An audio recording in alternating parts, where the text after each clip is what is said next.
A reabilitação cardíaca na pessoa idosa, nessa terceira parte, estaremos evidenciando alguns critérios e procedimentos na avaliação fisioterápica da função respiratória e a reabilitação cardiopulmonar e metabólica, propriamente dita, nas suas 4 fases. A avaliação da função respiratória é realizada após cirurgias cardíacas que apresentam as complicações mais comuns, as atelectasias já vistas, algum quadro de deficiência ou insuficiência respiratória aguda, hipersecreção brônquica, broncoespasmo, algum tipo de pneumotórax, que pode causar sempre essas alterações todas a diminuição da capacidade ventilatória. Importante lembrar que o diafragma continua sendo, independente da sua força muscular, o principal músculo respiratório. Mas a expiração é um processo passivo, exceto quando o ciclo se torna ativo, como durante uma atividade física ou em algumas doenças respiratórias, com a contribuição ou o estímulo da participação dos músculos intercostais internos, músculos da porção interóssea, entre as costelas, os abdominais e alguns outros músculos da cintura escapular. A avaliação da musculatura respiratória é muito importante e determina situações de fraqueza, fadiga e falência, e é realizada através do manovacômetro, que tem como objetivo verificar as pressões máximas, tanto na expiração e na inspiração. O manovacômetro estabelece uma mensuração das pressões máximas expiratórias e inspiratórias, que vai determinar a função dos músculos respiratórios. Após as cirurgias cardíacas, os valores de pressão expiratória máxima e inspiratória máxima tendem a ser menores quando comparadas ao período pré-operatório. Existe um pico da disfunção diafragmática pós-operatória que ocorre entre 2 e 8 horas após o procedimento, e o retorno dos valores pré-operatórios acontece em média após os 15 dias. Isso vai ocorrer devido a algumas complicações, como diminuição da capacidade de contração do diafragma, pela diminuição dos valores da pressão expiratória máxima e inspiratória máxima. Importante lembrar que pressão inspiratória máxima relaciona com a força da musculatura inspiratória. Evidentemente que a pressão expiratória máxima relaciona-se com a força muscular expiratória. Sendo assim, a diminuição da força da musculatura respiratória, inspiratória e expiratória no idoso relaciona-se com a presença ou retenção da secreção nos brônquios e uma consequente infecção pela permanência de um tempo importante dessa secreção nos brônquios ou em alguns lobos pulmonares, o declínio ou diminuição do volume da expiração forçada no primeiro segundo, a redução da elasticidade pulmonar durante todo o movimento inspiratório e expiratório, causado também e acentuado pela diminuição da complacência da caixa torácica, das estruturas mais externas, como pele e principalmente das cartilagens entre as costelas. Evidentemente que essas alterações, quando associadas, elas levam à diminuição do fluxo expiratório. Por isso nós verificamos na aula de fisioterapia respiratória várias manobras que tratam sobre o fluxo expiratório. Uma manutenção adequada da musculatura respiratória, ela é responsável por uma ventilação pulmonar e também por vias aéreas desobstruídas, proporcionando um menor tempo de internamento do paciente no hospital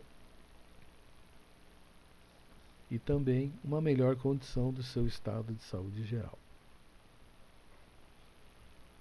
A Organização Mundial de Saúde nos traz o conceito de reabilitação como a integração de intervenções denominadas ações não farmacológicas a fim de serem asseguradas as melhores condições físicas, psicológicas e sociais para os pacientes com doença cardiovascular pulmonar e metabólica. Já em 2006, a Sociedade Brasileira de Cardiologia denominou essa prática como reabilitação cardiopulmonar e metabólica. A RCPM compreende 4 fases, já visto anteriormente, que é muito importante que nós possamos recuperar as informações, que compreende desde a fase per ou intra até a fase extra-hospitalar. Também podemos observar algumas situações importantes também antes do período da fase 1, como pré-operatório, quando possível. Existem algumas contraindicações absolutas ao exercício físico. Elas são a presença de algumas situações patológicas ou de alguns sintomas que podem desfavorecer o início imediato do nosso programa de reabilitação cardiopulmonar e metabólica. Se o paciente apresentar quadro de angina, que é aquela dor peitoral que irradia para o membro superior esquerdo, ou abdômen, ou região lombar, se ela não for estabilizada, não se inicia o nosso programa de tratamento. A presença também de processos inflamatórios venosos em membros inferiores na fase aguda, conhecida como tromboflebite, é importante. Contraindicação. Embolia recente. Infecções agudas sistêmicas. Deficiência ou bloqueio dos átrios e ventrículos cardíacos. Inflamação no músculo cardíaco aguda e uma arritmia, o funcionamento do ritmo cardíaco não controlado. Algumas outras contraindicações absolutas ao exercício físico são a insuficiência ou diminuição da válvula mitral e aórtica sem um tratamento, uma insuficiência cardíaca descompensada, uma hipertensão arterial descompensada, ou seja, valores de pressão arterial sistólica acima ou igual a 200 e a pressão arterial diastólica acima ou igual a 100 mm de mercúrio, alterações observadas no segmento ST, que é um segmento do eletrocardiograma, alguns problemas ortopédicos e neurológicos graves, porque podem alterar a sensibilidade e motricidade, um diabetes descontrolado, a presença de uma doença sistêmica aguda ou febre de origem desconhecida e alguns outros problemas metabólicos descompensados. Na fase pré-operatória, a fisioterapia respiratória inicia-se através da avaliação, orientação e exercícios respiratórios. Portanto, deve-se obter de uma maneira bem geral a adequação dos tempos da inspiração e da expiração,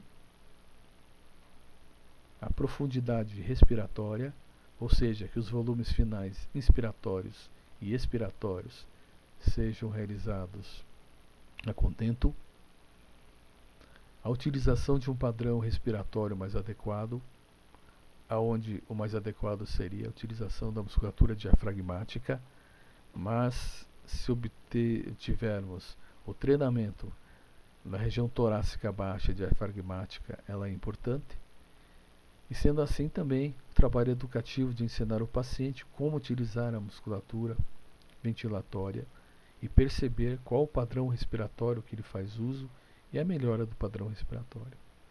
Evidentemente que quanto mais superior ou apical foi o padrão respiratório, na região superior da caixa torácica, mais se faz a utilização da musculatura acessória da respiração, o que pode levar à fadiga e também a alterações importantes, como instalação de áreas de atelectesias brônquicas e pulmonares propriamente dito, e diminuição diminuição da complacência pulmonar. A fase 1 da reabilitação compreende a fase da internação hospitalar imediatamente que o paciente seja considerado compensado. Ele tem que estar estabilizado, equilibrado.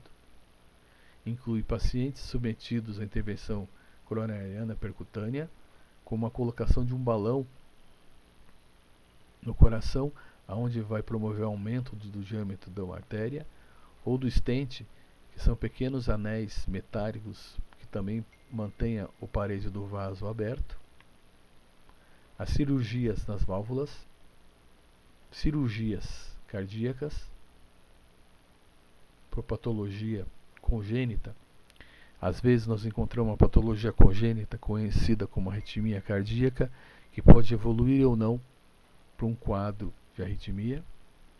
O próprio transplante cardíaco, uma angina estável. Alguns indivíduos diabéticos controlados, hipertensos, que são portadores de síndromes metabólicas. Alguns indivíduos com alterações renais crônicas e alterações respiratórias também crônicas. Os exercícios nessa fase devem combinar exercícios de baixa intensidade e técnicas de controle ao estresse e principalmente fatores de educação dos fatores de risco. A maioria dos protocolos contém alongamentos, exercícios respiratórios manuais, posicionamentos de drenagem, que são manobras de higiene brônquica, utilização de alguns aparelhos como a capela e flutter. Devem promover a respiração torácica, mobilização passiva, ativa e livre e resistida, estimular a deambulação com assistência ou sem assistência e o treino da marcha em diferentes superfícies em vários ângulos e dificuldades diferentes. Na fase 1, como nas demais fases, mas principalmente na fase 1, sempre monitorar frequência cardíaca, pressão arterial e eletrocardiograma, se possível. A frequência cardíaca de esforço ela não deve superar 30 batimentos por minuto em relação ao repouso, segundo o Colégio Americano de Medicina. O esforço deve ser interrompido quando o paciente apresentar sinais de dispneia, fadiga, cianose, palidez e náusea. Em idosos, o principal fator de limitação é o aumento de risco nessa primeira fase, a instabilidade postural e, consequentemente, a quedas, o que pode gerar insegurança do próprio paciente em relação ao tratamento e do próprio profissional às atitudes adotadas no seu programa de tratamento. Uma opção interessante e segura utilizada no tratamento nessa primeira fase é o cicloergômetro, nessa figura que vocês estão verificando à direita da tela de vocês. Em alguns casos, ou em muitos casos, ele é utilizado tanto para membros superiores e membros inferiores. E na fase 1, ele é mais indicado do que a esteira ergométrica. Vantagens no uso do cicloergômetro.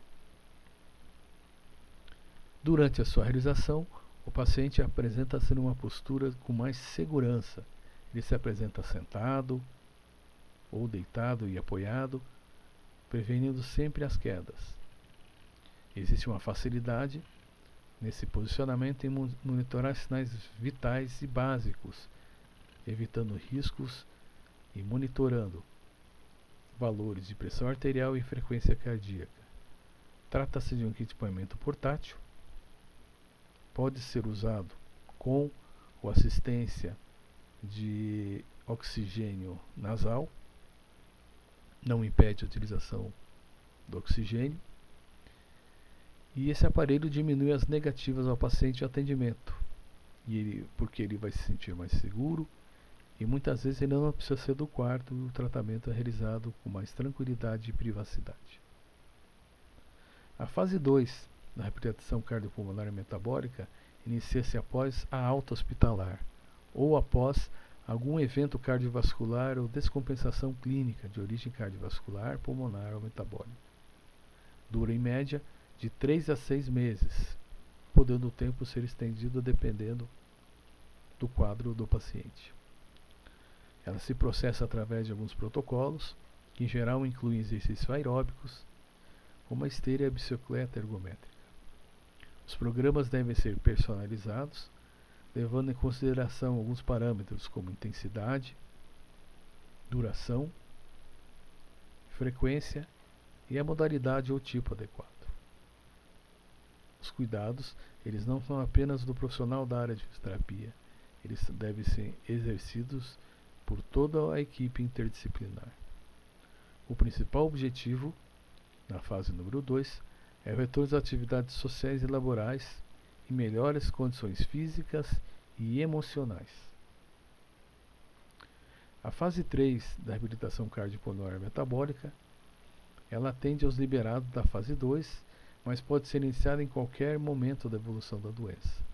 Ela vai durar em média 6 a 24 meses, com exercícios sempre supervisionados, e objetiva principalmente a melhora do condicionamento físico, diminuição das complicações clínicas e a cessação de alguns hábitos como tabagismo e reeducação alimentar. A fase 4 é um programa de exercícios a longo prazo. Em alguns pacientes apresenta uma duração indefinida e sempre supervisionado. Após consultas médicas regulares, que devem ser no mínimo de ano a ano, são realizados testes ergométricos e é realizada também uma orientação prática aos exercícios físicos. O principal objetivo é aumento e manutenção da aptidão física e necessariamente não precisa ser precedida pela fase 3. Acontece uma prescrição adaptada periodicamente às comorbidades dos pacientes e às suas limitações. Particularidades da reabilitação cardiopulmonar e metabólica para pacientes idosos. Exemplos de algumas adversidades que vocês devem ter sempre em mente.